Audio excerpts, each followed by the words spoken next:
Hello, everyone. I'm Narutolysis. In this episode, we'll be discussing Jiraiya. After watching Naruto, many viewers often feel that power in the series is tied to bloodline. Most strong characters inherit powerful Kekkei Genkai, or secret techniques. However, Jiraiya is not one of them. Although his family background is not explicitly detailed, his childhood behavior suggests he didn't inherit any special abilities. Early in the series, Jiraiya once told Naruto that the summoning contract for toads was passed down through his family. In reality, he obtained it in Mount Mayaboku, and the oil symbol headband he wears represents this sacred place. Mount Mayaboku marked a turning point in his life. As a child, Jiraiya was immature in both strength and temperament. At that time, he was merely a dead-last ninja, clumsily relying on basic techniques like shuriken throwing. His initial goal as a ninja was only to win Tsunade's affection. His teacher, the third Hokage, taught him his first jutsu, the summoning jutsu. However, impulsive as Jiraiya was, even though he hasn't signed a contract with the summoning beast, he was able to accidentally perform a reverse summoning, which transported him straight to Mount Mayaboku, the Toad Ninja Village. Mount Mayaboku is the birthplace of Sage Jutsu, and has existed since before humanity. Jiraiya was the first human to set foot there since the Sage of Six Paths. Surprisingly, the Toads of Mount Mayaboku were not shocked by his arrival, because the great Toad Sage had prophesied it centuries earlier. Jiraiya began his training there, and his rapid progress amazed even his classmates, Orochimaru and Tsunade. Years later, Jiraiya not only signed a summoning contract with the Toads, but also mastered Sage Mode. Alongside his growth in power, his character matured as well. He began to feel a profound sense of responsibility and destiny. As the first human to learn Sage Jutsu at Mount Mayaboku after the Sage of Six Paths, Jiraiya realized his power couldn't just be used for trivial pursuits like chasing women. At this point, the great Toad Sage made another, clearer prophecy. Jiraiya would take on a disciple, and that disciple would be the child of prophecy, someone destined to bring great change to the world. Jiraiya's role would be to guide this individual. His choices could lead the world to unprecedented peace or complete destruction. Jiraiya was stunned. Becoming a ninja had initially been a way to impress girls, and while he'd recently developed a sense of purpose, saving the world was far beyond his expectation. He asked the great Toad Sage what he should do. The sage replied that the prophecy showed him traveling the world and writing books. Thus, Jiraiya embarked on a journey across the lands, searching for the child of prophecy. This is also why, despite his deep love for the Leaf Village, he spent most of his time away from it. During his travels, the ninja world erupted into war. Jiraiya encountered many ninjas, all discontent with the conflict, yet none had the determination to change the world. Eventually, the war reached the Leaf Village, prompting Jiraiya to return and fight alongside Tsunade and Orochimaru. During their battle against Hanzo, the leader of the Hidden Rain Village, their strength earned his recognition, and they were given the title of the legendary Sannin. About Hanzo. In the anime, Hanzo is portrayed as one of the most formidable figures in the ninja world, a demigod-level shinobi. Although Jiraiya and his companions lost to him, the Leaf Village still emerged victorious in the war overall. As they were preparing to return to the village, they encountered three orphans from the Hidden Rain Village, Nagato, Yahiko, and Konan. Jiraiya decided to stay behind and care for them. When Jiraiya noticed Nagato's Rinnegan, he was stunned. As someone well-versed in ninja history, he recognized it as the most revered dojutsu. The Rinnegan hadn't been seen since the Sage of Six Paths. Could Nagato be the child of prophecy? Jiraiya began guiding Nagato. Through their conversations, he discovered Nagato to be a kind and gentle soul. When asked how he would eliminate war, Nagato replied, "If peace truly exists, I would grasp it tightly. More important than methods is the power of belief." Convinced he had found the child of prophecy, Jiraiya began documenting his journey in the form of an autobiography titled The Tale of the Gutsy Ninja. The protagonist of the story was named Naruto, inspired by Nagato. 3 years later, Jiraiya believed that Nagato and his companions had grown strong enough to protect themselves. He left as the Third Ninja War broke out, and returned to the Leaf Village to fight. During this war, the name of the legendary Sannin became renowned across the ninja world. Jiraiya's other disciple, Minato Namikaze, rose to prominence like a shining star. The Leaf Village emerged victorious once again. However, Jiraiya soon received devastating news. Nagato and his companions had died. Having spent much of his life searching for the child of prophecy, only to lose them so suddenly, Jiraiya was racked with regret and resumed his travel. Minato Namikaze became the fourth Hokage. After reading Jiraiya's The Tale of the Gutsy Ninja, Minato decided to name his unborn child after the story's protagonist, Naruto. Jiraiya thus became Naruto's godfather,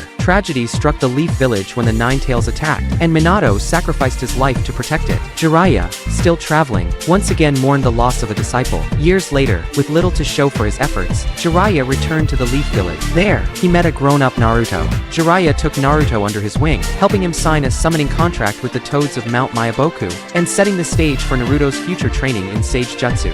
Later, when Orochimaru invaded the hidden Leaf Village, Jiraiya arrived only to find that the third Hokage had already sacrificed his life, using the Reaper Death Seal to protect the village. Once again, Jiraiya had missed the chance to protect his mentor. At this point, the village elders wanted Jiraiya to become the next Hokage. With the third Hokage gone, the village urgently needed a strong leader to take charge. However, Jiraiya declined the offer. He had discovered an organization called the Akatsuki, which was hunting down the tailed beast, and he suspected that they were already targeting Naruto. Determined to protect Naruto this time, Jiraiya made it his mission to safeguard him. Even so, Jiraiya promised to find Tsunade and convince her to take up the position of Hokage. While searching for Tsunade, he trained Naruto along the way, teaching him the Rasengan. During this time, Itachi Uchiha and Kisame Hoshigaki of the Akatsuki infiltrated the hidden Leaf Village. When Itachi noticed Jiraiya with Naruto, he commented, "If we fight him, both of us could be killed, or at best, it'll end in a draw. Numbers won't make a difference." This statement highlighted Jiraiya's fearsome reputation. However, Itachi had his own motive. As a spy planted in the Akatsuki by the third Hokage, Itachi had no real intention of capturing Naruto or fighting Jiraiya. To maintain his cover, he staged a diversion, using a genjutsu to lure Jiraiya away so that Kisame could go after Naruto. A while later, Jiraiya saw through the ploy and arrived in time to intervene. He summoned the esophageal cavity of the Great Toad from Mount Mayaboku, intending to trap and eliminate both Itachi and Kisame within it. Jiraiya confidently stated that no one had ever escaped from this technique. Itachi and Kisame immediately decided to retreat. Just as they were about to be caught, Itachi used Amaterasu, a Mangekyo Sharingan ability, to ignite unquenchable black flames that burned through the Toad's flesh walls, allowing their escape. Jiraiya was astonished by the black flames of Amaterasu, as they were powerful enough to burn through the Toad's fire-resistant body. He quickly sealed the flames using a special sealing technique. As they escaped, Kisame asked Itachi, "With your abilities, why did we run?" Itachi replied, "Capturing the Nine-Tails isn't urgent. I need to rest now. Using both Tsukuyomi and Amaterasu has taken its toll. I can't even maintain my Sharingan." However, Itachi's later battles revealed that a single use of Tsukuyomi and Amaterasu, while taxing, wasn't enough to exhaust him completely. It's likely that he used this as an excuse to avoid fighting Jiraiya. That said, this doesn't necessarily mean Itachi could have defeated Jiraiya. The question of who was stronger,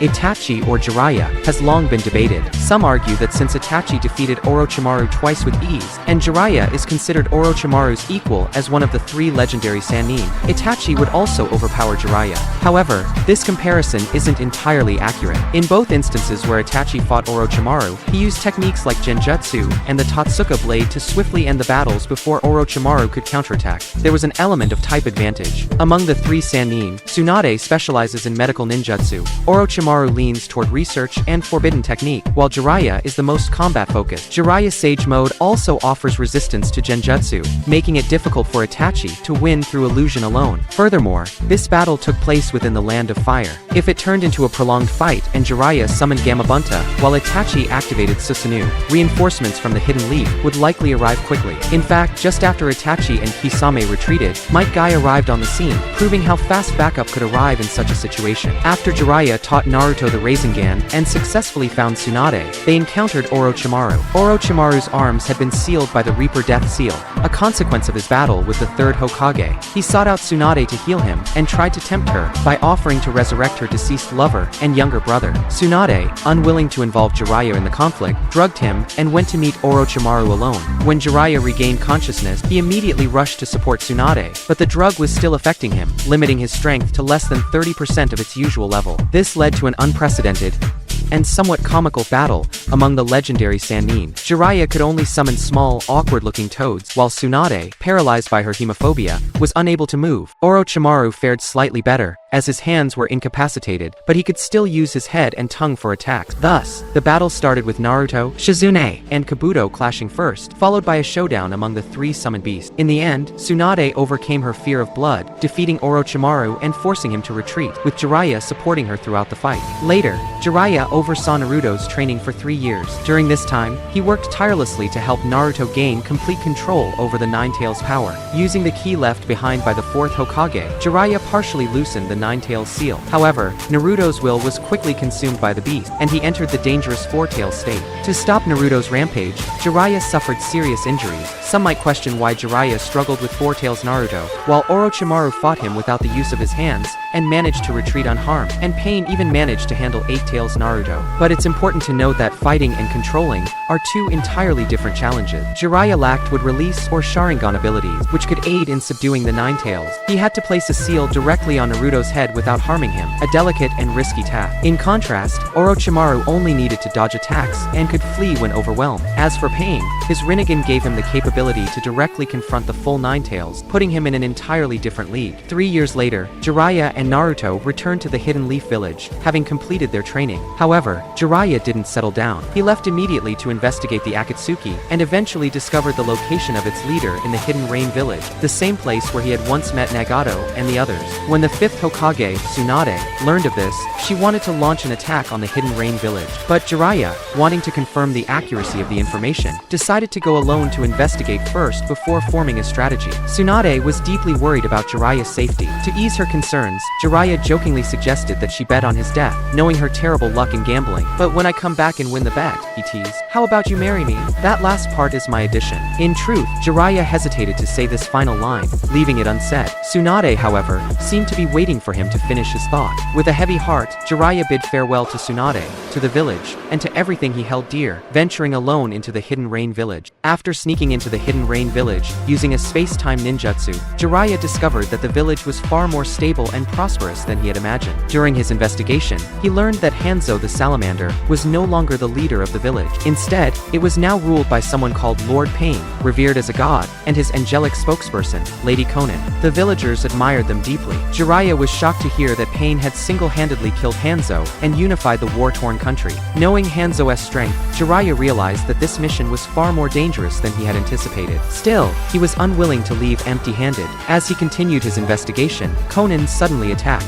It turned out that Pain had been aware of Jiraiya's presence from the moment he entered the village. The constant rain in the Hidden Rain Village was, in fact, a manifestation of Pain's sensory ninjutsu, the Rain Tiger at Will technique. However, Konan was no match for Jiraiya. Her paper-style techniques were easily countered by his fire and oil attacks. Soaked in oil, her paper couldn't function, and Jiraiya subdued her with little effort. But soon after, Pain himself appeared. The first of Pain's bodies to confront Jiraiya was the Animal Path, a master of summoning technique. When Jiraiya saw Pain's Rinnegan, he initially thought he was facing a drastically changed Nagato. He demanded to know why Nagato had created the Akatsuki, and why he was hunting the tailed beast. Nagato explained that his actions were for the sake of peace. By collecting the tailed beasts, he planned to create a forbidden weapon so destructive that it could annihilate an entire nation in an instant. His vision was to distribute this weapon among all nations, forcing them to coexist in fear of mutual destruction. But Jiraiya knew this plan was doomed to fail. Nagato was merely being used by Tobi, Obito, and Madara, who in turn were being manipulated by Black Zetsu.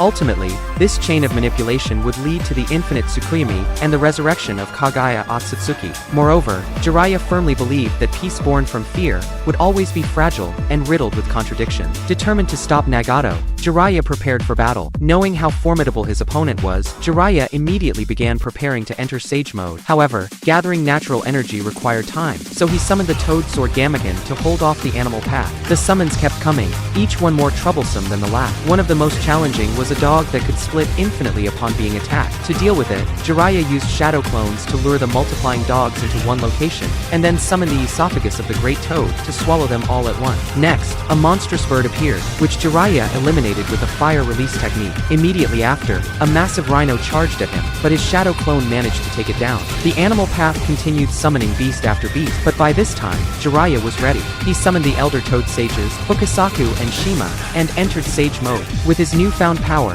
Jiraiya's combat abilities skyrocketed. His fighting style transformed, and the summoned beasts were no longer a match for him. However, the Animal Path summoned reinforcements, the Preda Path and the Human Path. Jiraiya was stunned once again. All three of them had Rinnegan Eye. The Human Path attacked first, but was quickly kicked away by Jiraiya. However, the Preda Path, which could absorb ninjutsu, proved much more challenging. Jiraiya, Fukasaku, and Shima combined their efforts to unleash the powerful Sage Art, Gomen, but the Preda Path absorbed it effortlessly. Wait, weren't Sage techniques supposed to be immune to absorption? Could this be a retcon? Jiraiya's Ultra Big Ball Rasengan was absorbed as well, and even his Taijutsu, aimed at the blind spots of the opponents, was block. He began to suspect that these opponents shared the same vision through their identical eye. If ninjutsu and taijutsu were ineffective, the only option left was genjutsu. Although Jiraiya himself was not skilled in genjutsu, the two Toad Sages, Fukasaku and Shima, could perform a powerful sound-based illusion, demonic illusion, Toad confrontation chant. This technique transmitted through sound, bypassing even the Rinnegan's defenses. The chant successfully ensnared the three opponents, and Jiraiya took the opportunity to eliminate them one by one. Just as Jiraiya believed the battle was over, letting his guard down, the fourth Pain appeared, the Azura Path, striking swiftly and severing Jiraiya's arm. Never let your guard down. Isn't that what you taught me, Jiraiya-sensei? Jiraiya retreated in a panic to avoid further attack, but it was then that all 6 paths of Pain revealed themselves. Even the 3 he had just killed were among them. Are these even human? Jiraiya muttered to himself in disbelief. Then, his gaze landed on the face of the figure standing at the center. He finally recognized it. Yahiko, one of the 3 Rain orphans he had once mentored, long believed to be dead. If it was Yahiko, why did he possess Nagato's Rinnegan? And where was Nagato himself? Jiraiya was overwhelmed. What on earth are you? He demanded. We are Pain. We are God. With that declaration, the 6 paths of Pain attacked in unison. Bombarded by a rain of missiles launched by the Azura Path, Jiraiya barely managed to escape. He had already resolved to sacrifice himself if it meant uncovering Pain's true identity. Taking cover underwater, Jiraiya hid within the barrier inside the stomach of the toad-gourd prison. As the animal path stepped onto the water's surface, Jiraiya seized the opportunity to drag it inside the barrier. However, with his left arm missing, he struggled to form hand seals and resorted to using his Rasengan. Though he managed to defeat the animal path, Jiraiya himself was gravely injured. At this point, retreat seemed the only logical option. However, something caught his eye. The forehead protector of the defeated animal path. Underneath it was a familiar scar. This was not Nagato. The person in front of him was a shinobi Jiraiya had encountered during his travels, someone whose forehead he himself had scarred. Those eyes. Could it be that Nagato wasn't among them at all? Jiraiya now had a reason to risk his life to uncover the truth. He instructed Fukasaku and Shima to return with the intel they had gathered. Fukasaku hesitated to disagree, but Shima Sage understood the gravity of the situation and agreed to take the information back to Konoha first. Meanwhile, Fukasaku Sage stayed behind to assist Jiraiya in gathering the final intelligence. Jiraiya and Fukasaku emerged from the barrier and returned to the water surface. In that moment, Jiraiya's memories flooded back. All 6 paths of Pain were people he had encountered during his travels. None of them were Nagato. The realization hit him. The true wielder of the Rinnegan wasn't among them. Jiraiya couldn't help but think how lucky he was to have such a sharp memory. If he had been less perceptive, he would have missed the crucial detail entirely. If he had known this information earlier, perhaps the battle would have unfolded differently. In this moment, Pain launched a full-scale assault. The Azura Path crushed Jiraiya's throat, while the others, including the Deva Path, pierced Jiraiya's body with black rods. Jiraiya was pinned to the ground by these rods, unable to move, even unable to speak. How could he convey the gathered intelligence now? As his consciousness began to fade, Jiraiya's life flashed before him like a revolving lantern. Jiraiya thought to himself, I can't go on anymore. I'm starting to lose consciousness. Am I going to die? Did I fail? Looking back, my life has been full of failures. I was constantly rejected by Tsunade. I couldn't stop my friend. I couldn't even protect my students or my teacher. Compared to the great achievements of the Hokage, everything I've done is utterly insignificant. Just a bunch of trivial things. I wanted to die like the Hokage of generations past. But whether a story is brilliant or not always depends on the ending. If that's the case, even failure can be enjoyable in its own way. I've held on to that belief, honing myself and surviving until now. Even so, I wanted to accomplish something so extraordinary that it would erase all my past failures. I wanted to die as a great ninja. That's how my story was supposed to end. But now, this is how I'm going to die. The great Toad Sage prophesied that I would be the one to guide the world to change. That my choices would determine whether the ninja world found peace or fell into ruin. Here, I was supposed to defeat Pain, stop the Akatsuki, and save the ninja world. But even this choice ended in failure. How pathetic. To think this is how the tale of Jiraiya the Gallant end. What a dull story. Finally, Jiraiya realized that the child of prophecy was not Nagato, but Naruto. He had always thought that he had failed in guiding the child of prophecy. He hadn't properly nurtured Nagato back then, and hadn't stopped Pain in the end. But in reality, he had trained Naruto's father into a great ninja, named Naruto through the books he had written, and had taught him with care, providing him the warmth of a family. It was only at the end that Jiraiya realized, unintentionally, he had correctly guided the child of prophecy. If this is your ninja way, then as Naruto's teacher, how could I possibly give up so easily? At this point, Pain had already stopped his attack, and was ready to go back and celebrate, thinking that Jiraiya's heart should have already stopped. But Jiraiya, with sheer willpower, managed to squeeze out his last breath. He gestured to Fukasaku, and used the finger seal to carve the information about Pain's true body onto the back of Fukasaku, the sage. Then, Then, Jiraiya finally sank into the sea, hit by Pain's missiles. Never give up easily,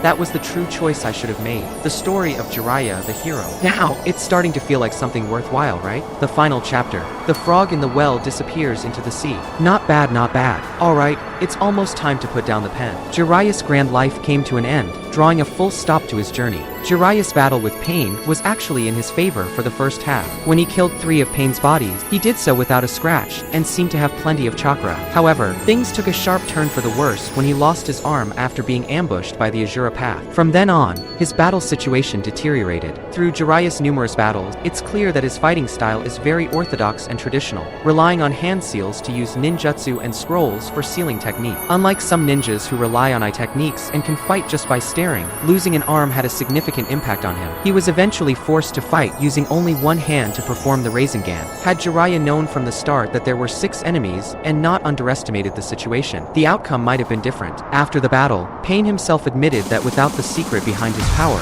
they wouldn't have been able to defeat Jiraiya. However, while the result could have changed, even if Jiraiya had uncovered Pain's true identity and used space-time ninjutsu to escape, it doesn't mean he would have been able to defeat Pain. In fact, the strongest of the 6 paths of Pain, the Deva Path, didn't even make much of an appearance in their fight. Later, when Naruto entered Sage Mode, his strength almost surpassed Jiraiya's. But when he fought Pain's Deva Path, if it weren't for Hinata's desperate rescue and the Nine Tails going berserk, he would have been directly killed. Moreover, Jiraiya was facing the enemy alone, completely unaware of their true identity. In contrast, Naruto had most of the intelligence on Pain by that time, and fought with the whole village's support. If we were to make a more objective evaluation of Jiraiya's strength, it would be fair to say that, up until the time of his death, and according to his combat abilities at the time, he was almost second to none. After his death, the descendants of the Otsutsuki clan appeared, and the power scaling soared to interdimensional level. It's likely that Jiraiya wouldn't have been able to keep up with such a drastic increase in strength. This could be one of the reasons why Kishimoto-sensei rushed to end his story. If Jiraiya had been involved in the later stages of the battle, his status as one of the strongest in Konoha would have inevitably led to power-ups like the dual Mangekyo Sharingan Kakashi, or the 8 Gates Might Guy. For a character as deep and nuanced as Jiraiya, such power-ups would have felt somewhat frivolous. Jiraiya's story ends here. Even though he was later revived through Edo Tensei, he did not reappear, and I think that's a fitting arrangement. On one hand, Jiraiya had already completed his mission. The prophecy he believed in was fulfilled by Naruto, who he raised and guided. Naruto was also the one who passed on the information about Pain. The only regret was that Jiraiya's feelings for Tsunade were never fully revealed. On the other hand, according to the principle that no body, no death, and with Jiraiya's momentary survival when he sank into the water, his death remains open-ended. Later, Kabuto mentioned that Jiraiya's body could not be found, but considering how small the pond in Amigakure is, and how even Deidara's ashes were located, it seems strange that Jiraiya's body couldn't be found. Moreover, in the manga of Boruto, there is a character named Kashin who can use Rasengan and summoning techniques with toads, sparking rumors about Jiraiya's possible resurrection. The foreshadowing has already been laid, and it is a possibility. However, when Jiraiya does reappear, it will be hard to imagine how Naruto and Tsunade will react. This concludes today's video. If you liked it, feel free to subscribe to my YouTube channel. I'm Naratolysis, and I'll see you next time.